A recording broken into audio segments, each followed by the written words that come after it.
এরা তো আমাদের কেউ বন্ধু না, আপাদের বন্ধু হইতে পারে, আমি জানি না। আমি দুইটা প্রশ্ন, আপনি আমাকে বলেছেন যে এক সেকেন্ড, আপনি আমাকে বলেছেন আওয়ামী লীগ আমার বন্ধু হতে পারে। আচ্ছা তাহলে যেহেতু আপনি আমাকে একটু ব্যক্তিগতভাবে প্রশ্নটা করলেন, আমি আপনাকে একটা ব্যক্তিগত প্রশ্ন করি, আপনার বয়স কত? না, আমি এই প্রশ্নের উত্তর আপনাকে দিচ্ছি না। এই মঞ্চ থেকে স্লোগান এসছে একটা একটা লিগ ধরে ধরে জবাই কর। তো তাহসিন বলেছিল যে এটা একেবারেই হয়নি এবং আমি না জেনে বলছি, আমার কানে হয়তো ওটা রয়ে গেছে, বলেছে একটা একটা লিগ ধরে ধরে জেলে ভর। না, স্লোগানটা ছিল একটা একটা লিগ ধরে ধরে জবাই কর।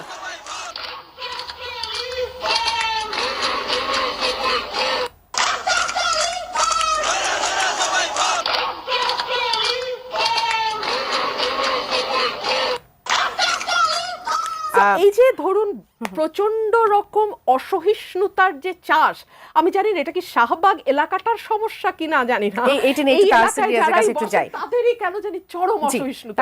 আপনি বিভিন্ন ক্লাস্টারের কথা বলছেন, এটিও কি সেরকম কোনো ক্লাস্টার থেকে এসেছে? আমি দেখেন, আমি একদম স্ট্রংলি বলতেছি এখনো, ঠিক আছে? আমি জানি না এই কন্টেন্ট এডিটেড কিনা। এটা চ্যানেল 24 এর একটি কন্টেন্ট, যতটুকু লোগো চ্যানেল দেখলাম 24 এর যে কোনো কন্টেন্ট আর you can edit sound, but whatever, আমি সেই জায়গায় যাচ্ছি না।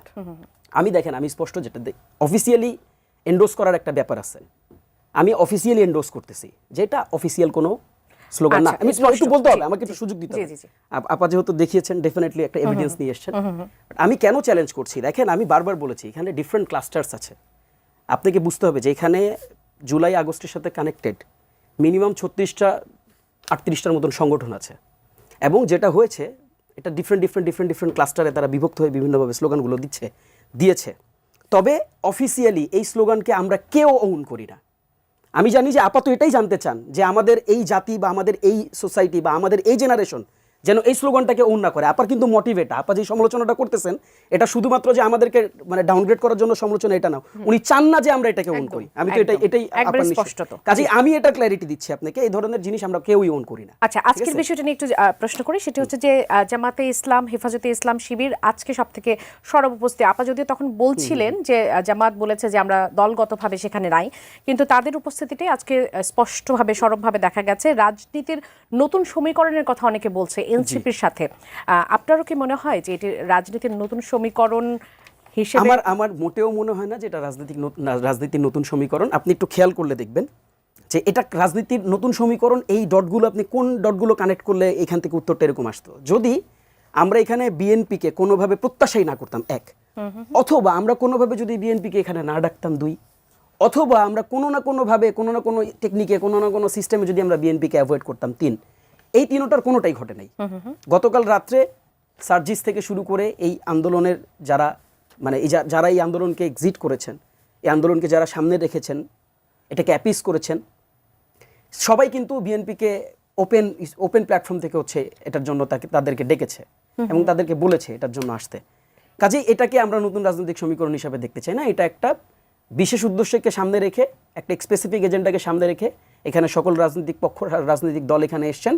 ইভেনচুয়ালি আমরা কাউকে ডেকেও আনি নাই। সাবেক রাষ্ট্রপতির দেশ ত্যাগের বিষয়টি নিয়ে রুমিন আপা কথা বলেছেন যে তিনি চলে গেলেন মধ্যরাতে, আবার নারায়ণগঞ্জের যিনি মেয়র ছিলেন সেলিনা হায়াত আইভি, তার বাসায় মধ্যরাতে তাকে পুলিশ ধরতে চলে গেল, তার এলাকাবাসী সেটিকে আটকালো, এবং সেই সাথে আবার নওফেলের কথা তিনি উল্লেখ করেছেন এবং আরাফাতের কথা উল্লেখ করেছেন। এই ঘটনাগুলো ঘটলো কিভাবে, সেটি নিয়ে আপনাদের মন্তব্যের জায়গা। অনেকে বলছে যে মূল বিষয়গুলো রেখে বা অনেক গুরুত্বপূর্ণ বিষয়গুলোকে একপাশে রেখে কি আপনারা শুধুমাত্র আওয়ামী লীগের বিচারটা চাচ্ছেন? আচ্ছা দেখেন, খুবই টেকনিক্যাল একটা মজার প্রশ্নটা, মানে আপা যেটা করেছেন, এই যে কার্যক্রমগুলো ঘটেছে, এই কার্যক্রমগুলোর বিপরীতে বিএনপির প্রতিবাদ কোথায়, আপার প্রতিবাদ কোথায়? আপা রাস্তায় নেমে জিজ্ঞেস করছেন সরকারের কাছে? জিজ্ঞেস করেন নাই তো, আপা খালি প্রশ্ন করেছেন টকশোতে। অথচ আমি আপনাকে একটু স্মরণ করাই দিই, এই যে আওয়ামী লীগ নিষিদ্ধের যে আন্দোলন, আপনি একটু স্মরণ করেন তো এই আন্দোলনটা কোনটাকে বেস করে শুরু হয়েছে? এই আব্দুল হামিদ যে দেশ থেকে চলে গেল, এটাকে কাউন্টার করা, এটার জবাব চাওয়ার ক্ষেত্রেই কিন্তু, জবাব চাওয়া থেকেই কিন্তু এই আন্দোলনের শুরু হয়েছে। কাজেই আপনি যেই বাইনারিতে আমাকে ফেলতেছেন, আপনি যে প্রশ্ন আমাকে করতেছেন, ওই প্রশ্নে আপনি জর্জরিত। আপনাকে উত্তর দিতে হবে যে আপনি কেন আব্দুল হামিদ পালায় যাওয়ার পর রাস্তা নামেননি। আমরা তো ইন্টারিমের কাছে জব চেয়েছি, আমরা তো ইন্টারিমের কাছে আমরা স্লোগান দিয়ে বলেছি যে ইন্টারিমকে এটা জব দিতে হবে। ইন্টারিম মানে ইন্টারিম জব দিতে তার ঊর্ধ্বের কোনো সরকার না। ইন্টারিম আমাদের কাছে মানে অ্যাকাউন্টেবল। কাজে ইন্টারিমকে এই প্রত্যেকটা যে যতগুলো নাম আপা উল্লেখ করেছেন, এরা তো আমাদের কেউ বন্ধু না, আপাদের বন্ধু হইতে পারে, আমি জানি না। তা আমাদের তো কেউ বন্ধু না।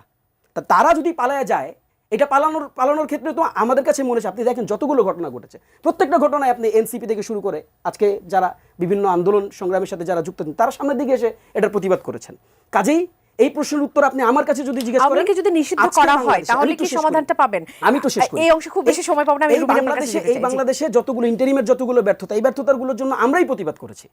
আমরাই প্রত্যেকটা জায়গায় যে বিচারের জন্য, আমরা তো বিচারের জন্য আমরা 2 তারিখ সমাবেশ করেছি, আপনি 2 তারিখে বিচারের জন্য বিচারকে কোর্ট করেছে। আমি আরেকটা প্রশ্ন জাস্ট করে ছেড়ে দিই, সেটা হচ্ছে যে দেখেন আমি আপার কাছে স্পষ্ট বলতে চাই। আপা বলছেন যে আমরা যখন বলতেছি জনগণ এটা রায় দিবেন।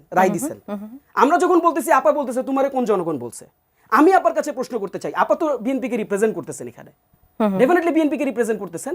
আপা যদি বিএনপিকে রিপ্রেজেন্ট করে থাকেন, তাহলে মির্জা ফখরুল আজকে যেটা বলছেন যে সারা দেশের মানুষ আওয়ামী লীগকে চায় না, তাহলে আমি এই প্রশ্নটা করতে চাই, তাহলে মির্জা ফখরুলকে কোন দেশের মানুষ বলে দিয়ে গেছে যে আওয়ামী লীগকে তারা চায় না? মির্জা ফখরুলের কাছে যেই জনগণগুলো, যেই মানুষগুলো বলে দিয়ে গেছেন, আমাদের কাছেও সেই জনগণ, সেই মানুষরাই বলে। অসংখ্য ধন্যবাদ। আপনি সমস্যা নেই, আমি জাস্ট টকশোতে কেন বলছেন প্রতিবাদ কেন করছেন না? আপা দুইটা এই অংশে পাবো না খুব বেশি সময়। দুইটা প্রশ্ন। আপনি আমাকে বলেছেন যে এক সেকেন্ড, আপনি আমাকে বলেছেন আওয়ামী লীগ আমার বন্ধু হতে পারে। আচ্ছা, তাহলে যেহেতু আপনি আমাকে একটু ব্যক্তিগতভাবে প্রশ্নটা করলেন, আমি আপনাকে একটা ব্যক্তিগত প্রশ্ন করি। আপনার বয়স কত? না, আমি এই প্রশ্নের উত্তর আপনাকে দিচ্ছি না। আচ্ছা, আপনার বয়স যদি আমি ধরেও নেই 30, ম্যাক্সিমাম 30, আপনার বয়স যখন 13 ছিল তখন থেকে না আমাদের এই যাত্রা শুরু হয়েছে। নিঃসন্দেহে যাত্রা শুরু। তো আপনারা 36 দিন আওয়ামী লীগের বন্ধু হয়েছেন না শত্রু হয়েছেন না কি হয়েছেন বলতে পারবো না, তবে আমরা মনে করি বাংলাদেশে ভিন্ন মতের রাজনীতি থাকতে হবে, এবং ভিন্ন মতের রাজনীতির কোএক্সিস্টেন্সটার নামই হচ্ছে গণতন্ত্র। কোন ভিন্ন মত এটা? সেটা ভিন্ন মতটা কোনটা? সেটা সেই ব্যাখ্যা তো আপনাকে আমি দেব না। এটা তো টকশোর ব্যাখ্যা দেবেন আপনি।